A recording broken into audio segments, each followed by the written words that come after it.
Hi friends, I hope you are doing well. Today we'll talk about how to fix or how to solve the problem of Alight motion in weekly settings. Here we click on apps, default apps, app settings.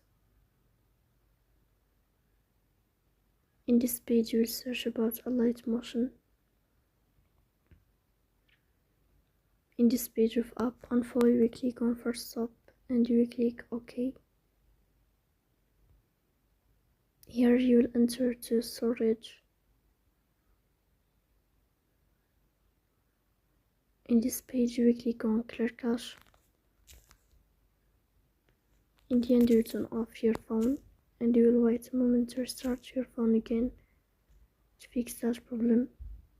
So please don't forget to press the bell icon and subscribe.